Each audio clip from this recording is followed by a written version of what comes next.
in the Winnipeg.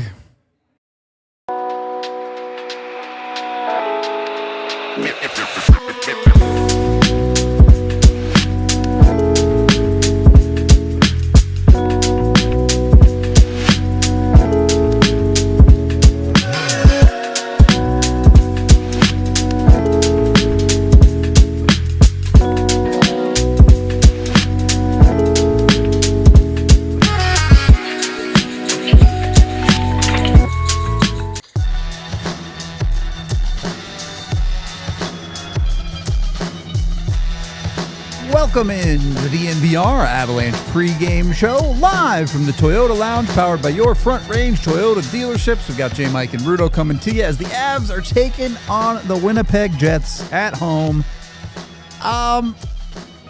The Winnipeg Jets are having a season, to be sure. I don't think they're that bad, but clearly without Connor Hellebuyck, they are bad. And I don't know that they're a particularly good team. The Avs also haven't been great against the Central Division. I don't know what to make it tonight. What do you got for it, J. Mike? I mean, they're a struggling squad, right? They've lost 4 of 6 coming in. The Avs have won 5 of 6 coming in. These are two teams having very different seasons to this point. No doubt about it. Not that anyone's having a season like the Avs, but for Winnipeg, it feels like it's been a bit of a fall-off year so far. And yes, obviously the Hellebuyck injury early in the season does have a decent amount to do with that, but you look up and down their lineup, and this is not a team that feels like it's built for a ton of success either. So I don't really know what to expect out of Winnipeg tonight, to be honest. I don't know if it's confirmed yet, but I think it is expected to be Hellebuyck in net, so you're going to maybe struggle to score if that's the case.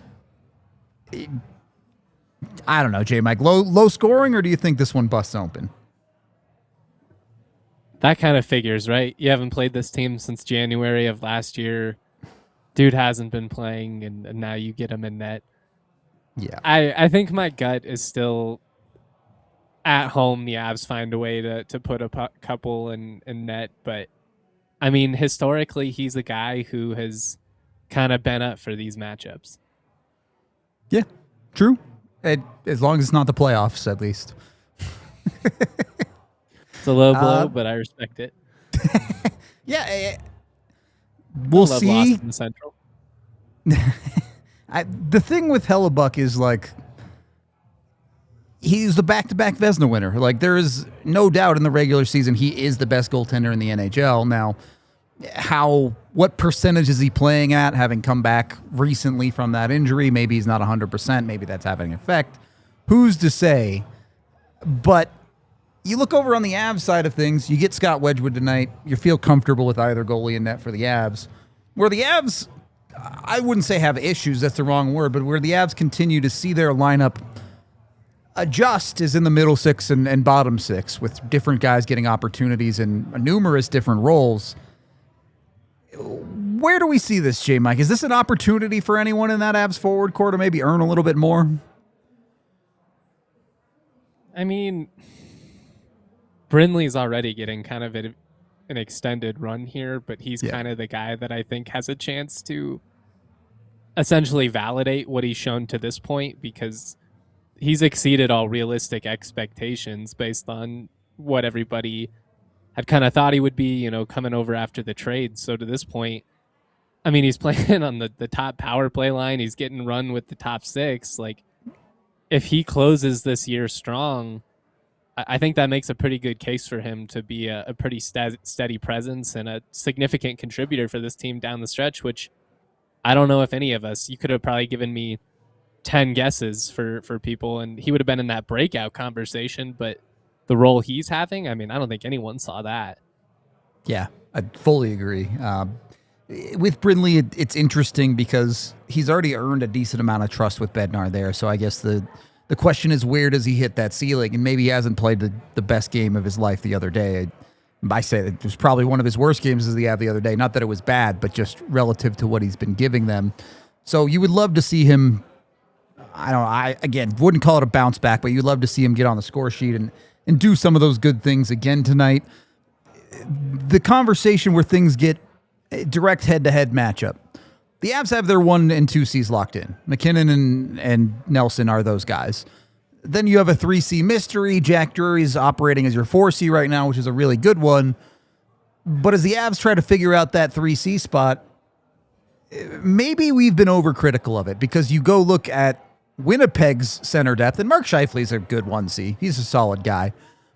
2, 3, and 4C, that team's a complete mystery. Vlad Namestnikov is your 2C right now, really? You are struggling if that's the case. Well, especially in this division, right? Like, everything becomes that much more critical when it comes to the depth, because every team at the top of this division is at the top of the league, and they're getting better by the week. So, I mean, it's a tough spot to be in for a team that doesn't have great depth and whose greatest strength is obviously always been a net. Playoffs aside, that's a whole different conversation that's been had 800 times. But I just think that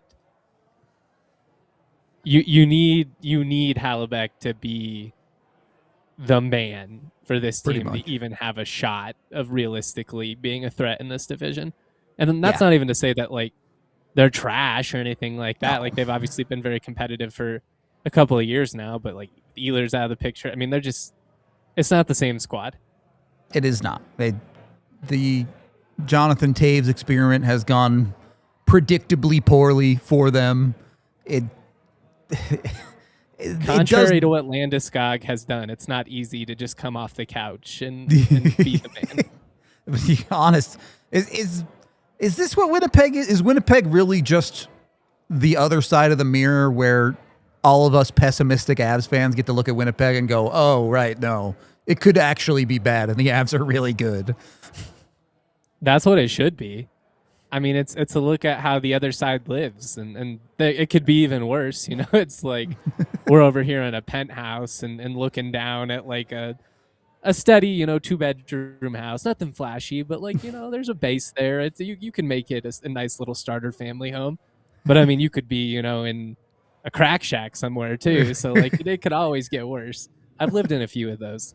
Yeah, I think we all have. Shout out Ramblewood. If you've ever been in Fort Collins, it's not a place you want to live.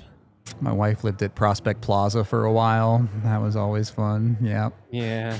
It's always good when it's like, is it going to get condemned this year? Or no, it's finally time. We can get into our team cards here a little bit just to show you the comparison of these two teams with some actual numbers. We've shown you this one a lot. The Avs are just really good. What's important, I think, on a number of these numbers, obviously the Avs power play continues to be one of the worst in the league, but sustainability. Yeah, the Avs lead the league in goals for. They're also leading the league in expected goals for. They're in line there, maybe playing a little bit above their head with goals against, but not significantly, excuse me. All of this has underlying sustainability when you look at the Avs numbers, and then you flip this over to Winnipeg, and you see Winnipeg standing where they are, outside of a playoff spot in mid-December.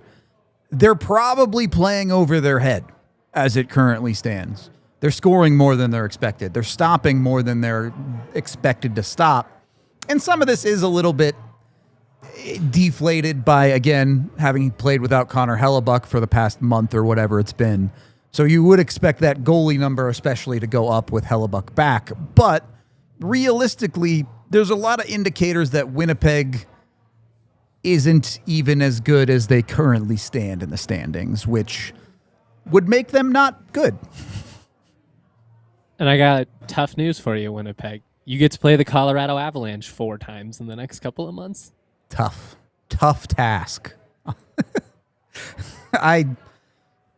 Is that one where you almost wish you would have rather had like 2 of them without Hellebuyck, and then at least you get to be like, well, we didn't have the our excuse. goalies. Yeah, sure. I think that's an interesting conversation. One, yes, you don't want to get bodied by the best team in the league ever. But 2, if we've seen I wouldn't call it a problem, but we've seen the Avs get goalied this year, at times maybe struggle to finish. You put that against Connor Hellebuyck. If Connor Hellebuck's just on tonight, if the Avs come out of this with 1 goal, would it shock you that much? Probably not. No, I mean, especially given the power play concerns, right? This is one of those games where, God, it would be fantastic to break through and take advantage of special teams opportunities. I mean, they have to. We'll talk about that in a little bit. I do want to hear from Jared Bednar first from Morning Skate. He didn't have a ton to say, but he did talk a little bit. So let's hear from Coach. I'll go ahead and call on you guys again. Colin, go ahead and start us off. Coach, it's the first time you guys are facing the Jets this season. What are you kind of looking at going into this game?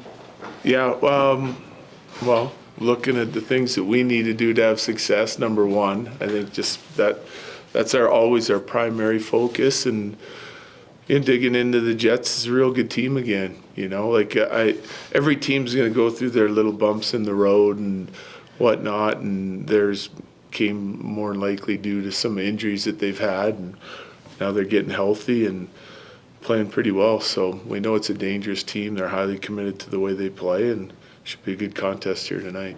Bailey, then Megan. You mentioned some of those injuries. They do have a hell of a back.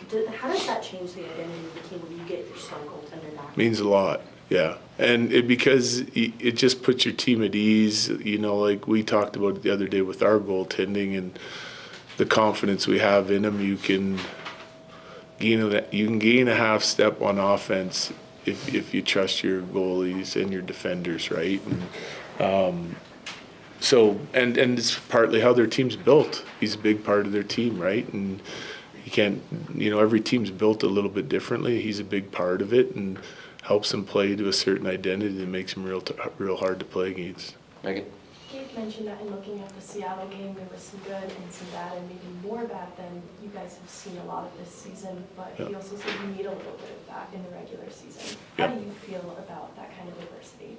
Yep. I mean, I kind of touched on it the other day, but I like the fact that we're playing hungry teams that are going to challenge us every night.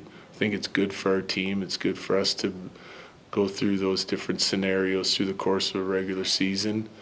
Certainly, I'd love the puck to drop and us just be playing our best hockey for a full 60 minutes every night would be great, but I don't think that's too realistic. So, I mean, we had a tough time with Seattle early in the game, and that adversity kind of going through it teaches you how to work through it and still have success, and I like the way our guys handled it. That's why I gave them a lot of credit the other night, because we didn't fragment and go too individual, going through that game. It was team-oriented. It was tightened down on our structure in all three zones and got more hungry and more physical. And so we should have learned something about ourselves there in that game that we can, draw back on as the season goes on and learn from as we move forward here today. Arif, then Evan. Is Wedgwood starting? He is. Okay, and then obviously a good problem to have, but Bartikov hasn't been able to play since you guys got pretty healthy up front. Yeah. Has there been any consideration to try him on the wing, see what you have there, or is it just kind of a waiting game? Yeah, I mean, well, we've talked about that. If it comes time and place where we want to put him in, that we might try him there, depending on who he's going in for. But we like the lineup that we're playing right now, so we're going to stay the same again tonight. Evan. It was optional, but Blackwood wasn't out there. Is everything okay there? Yeah. Have a couple last more? Good. Okay. All right. Thank you. Bedsy talking about the Avs feeling a little adversity and figuring their game out against that Seattle team the other day. A little bit of a tangent here, J-Mike, as you can see the Avs lineup expected to be same as the other day with Wedgwood starting. The Avs don't really need a sense of desperation or urgency at this point in the season, right? They're very, very comfortable at the top of the league. Sure, Dallas is in range or whatever you want to call it, but that's the only real team that's even competitive, frankly, in the standings with the Avs at this point. So one, do you think the Avs are comfortable there and can find ways to keep themselves urgent or desperate or whatever you want to call it within games? And two, when you look at someone like Winnipeg, who is right now on the outside of the standings looking in, they do have some games in hand and all of that to get themselves back into a playoff spot. But is it too early to say Winnipeg should be playing desperate in the game like this? I mean, you kind of have to after how they've started this season, right? If you want to salvage anything, it's kind of the do or die territory for them. They've kind of hung around 500-ish at times, so it's like you're not a train wreck, but in this division, you've obviously got to make some serious noise. So if they're gonna put together a run, it's gonna take a pretty extended stretch, and you've got to do it sooner rather than later, or at some point it's just not going to be realistic in the cards. I do like what Bedsy said, though, about grinding out a win, the other night and just showing a little bit of grit. I will say, back on home ice, It would be nice to see this team put together, and we've said this probably 4 or 5 shows in a row, and it hasn't really come to fruition yet, but it would be nice to see them have one of those truly dominant showings, and I think a big piece of that is the power play stuff that we hinted at earlier. But can you give us a 60-minute showing of what this team is truly capable of? Because we haven't, as dominant as they've been, they haven't even come close to peaking. I mean, there's a world in which this team takes it to another level, and that's terrifying. Especially against a Central Division opponent, too, right? Obviously, the Avs' record on home ice is ridiculous. They find ways to win constantly. But against the divisional opponents, we've seen them eke out wins, squeak out wins, struggle and find ways to get themselves back into games to get overtime losses.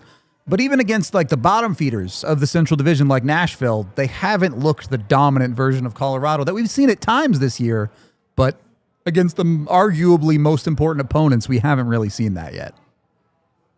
Yeah, I mean, they've won some big time national matchups, but I feel like a lot of those have been against the Eastern Conference heavyweights and not or the really Oilers.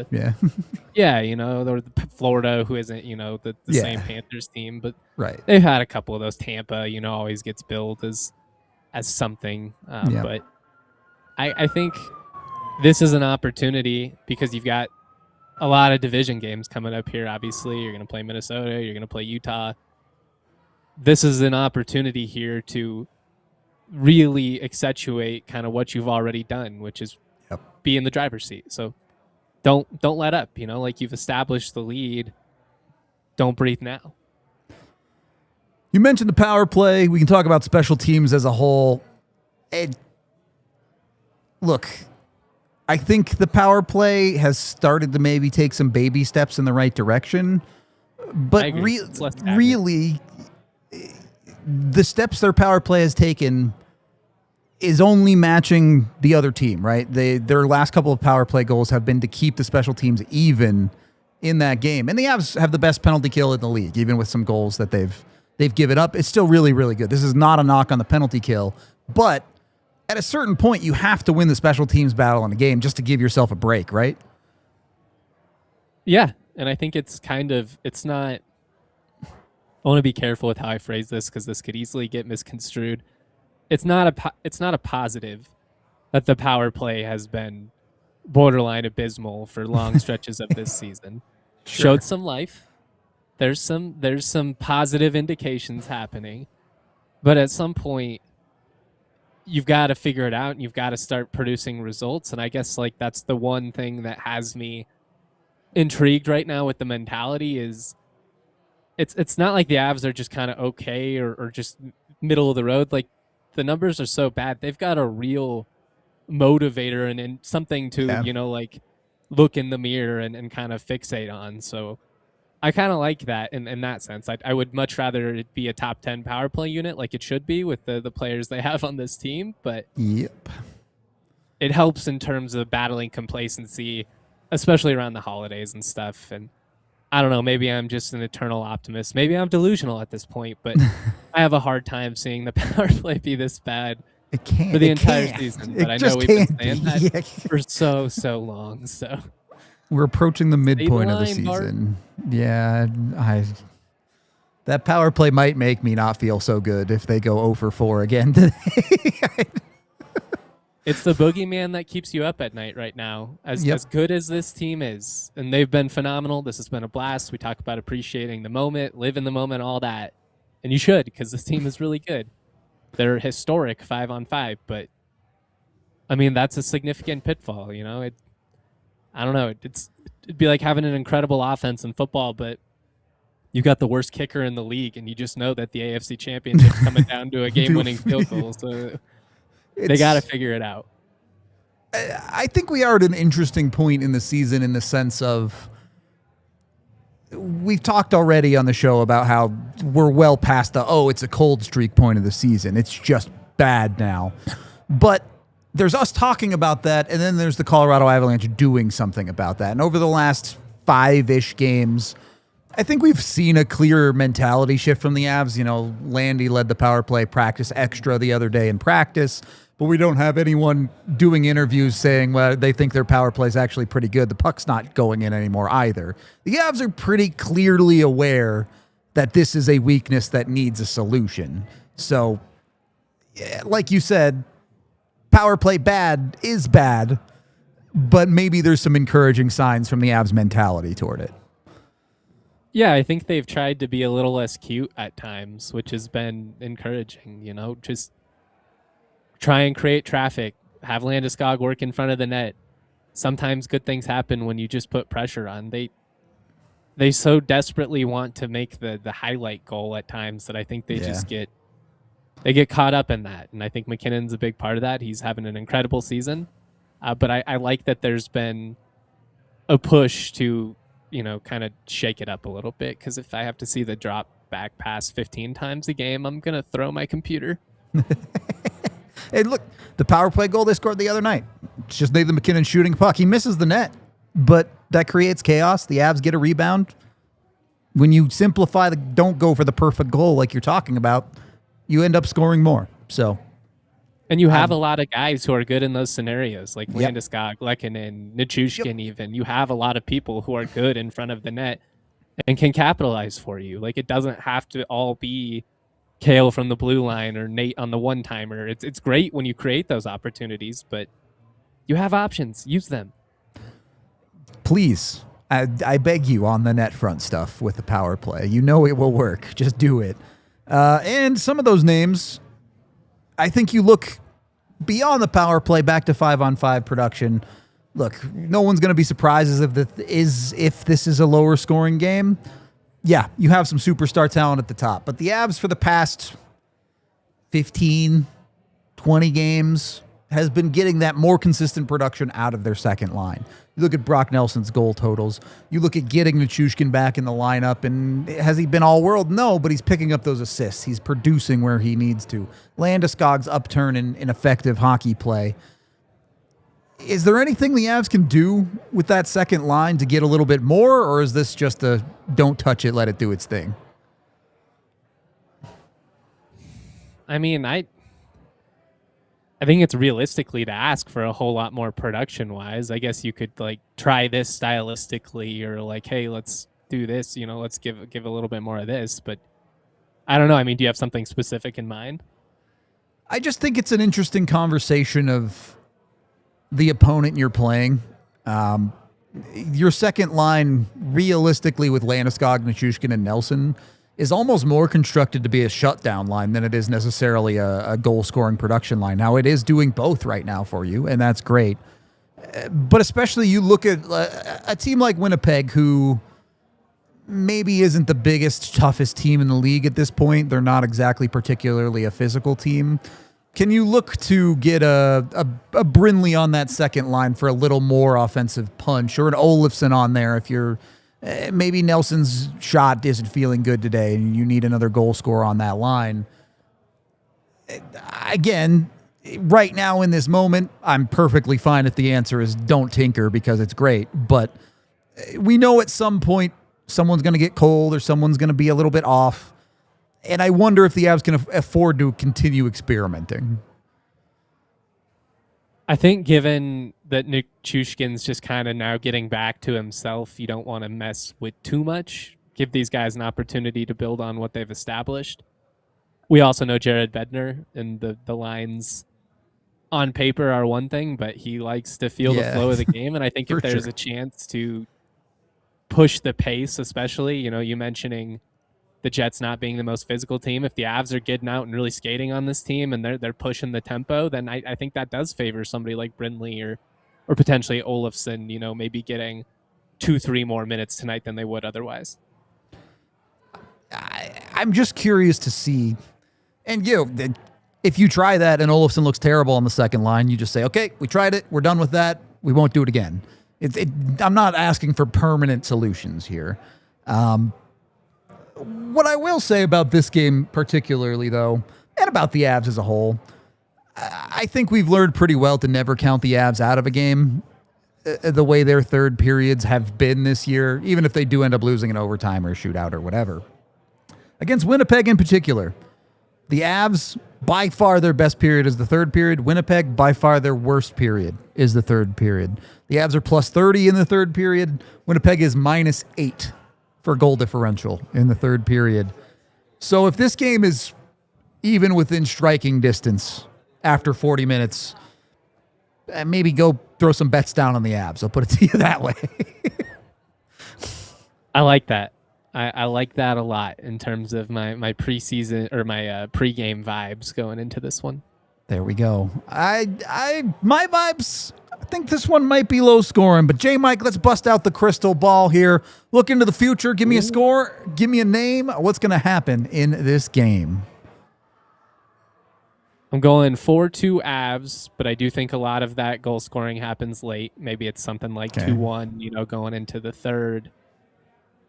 Give me a Martin Nietzsche's goal. We're going to go Marty Party. Ooh, Marty Party. I'm in. It's a Friday night. It's party time. Most of you, hopefully you have your power back, most of you. Like you're not just streaming on data right now. Our power never went out. We were good, so... We're in the.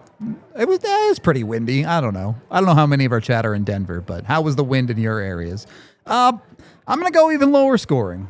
I'm just gonna say a straight up 2-1, a clean, low scoring, grind it out.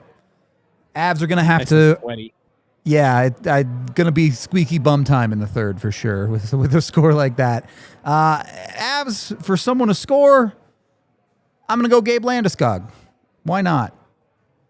I'm talking about how you can fix the second line. Just let the second line be good. It's fine. Oh, captain, my captain. Lead us to the promised land. Yeah, follow that man anywhere. Show Winnipeg what a real captain looks like, Landy. That's what I need in my life right here. Whatever you feel on the game, you can make your own bets, or you can follow my pregame picks, which are, of course, presented by Bet365, where things are never ordinary. I did take the Landy goal, which is plus 250, but I also took the under.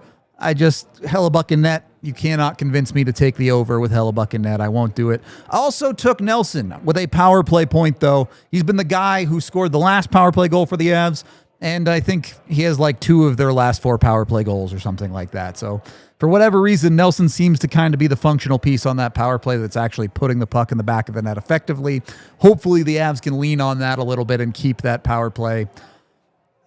I don't even want to say going, but find some consistency with the thing. That's all I'm asking for out of it. Whatever you want to bet on, whether it's following my bets or making your own, do it with Bet365. Use the DNVR 365 code. When you do gamble with them, of course, you must be 21 or older, physically located in Colorado. Please gamble responsibly. If you or someone you know has a gambling problem, call or text 1-800-GAMBLER today. Just a couple of minutes left here, and then we'll wrap this thing up. J-Mike, I've asked everyone else this. I got to ask you, too. The Avs get to 60 points by Christmas, they'd have to go 5 out of 6 points here. I'm going to say no. I'm going to lean into some AJ pessimism because we haven't had enough of it. I'm going to say maybe drop 1 or 2 annoying Division ones, and then we see a rejuvenated effort like right around New Year's. All right, what do you think? 60 points by New Year's then. I do think they get it by 2026 for sure. All right. I'm good with that take for sure. Basically saying you have to win all 3 games leading into the Christmas break is a tough ask. Well, especially just 3 divisional games. I mean, yeah. You like that a couple of them are at home. I mean, so you do. I guess in that sense, you should have a pretty good chance. And I mean, they've lost 2 regulation games all year. So you would not be crazy in saying, I think they get at least 1 point in 3 straight games. Like you have a pretty good track record. They could do it. I wouldn't be blown away if they did it, but I just don't want to keep asking for unreasonable things. Is it the power play coming to life? Is it goaltending? Like, what do you think is the biggest need here in terms of closing out this little stretch before Christmas? I mean, power play obviously I think would make a big difference, but funnily enough, you look at these teams, I think it's your defensive production, which the Avs have been getting a lot of lately. If your defense can continue to give you 4, 5, 6 points a game, teams like Winnipeg, teams like Minnesota, I know they just got Quinn Hughes, And certainly a team like Utah without Logan Cooley, they just do not have the depth to keep up with what the Avs have, especially if their defense is getting involved. So that's kind of the Avs' secret weapon, I think. Yeah. Hopefully it works tonight. We do have to wrap up our pregame show. We appreciate all y'all hanging out with us. We'll have the watch along live with Micah and myself. Come join that. And then J. Mike and I will break it all down for you in the postgame. So make sure you tune in there. We appreciate y'all. This has been the DNVR Avalanche pregame show, and we'll talk to you in a bit. We all silly like the mayor.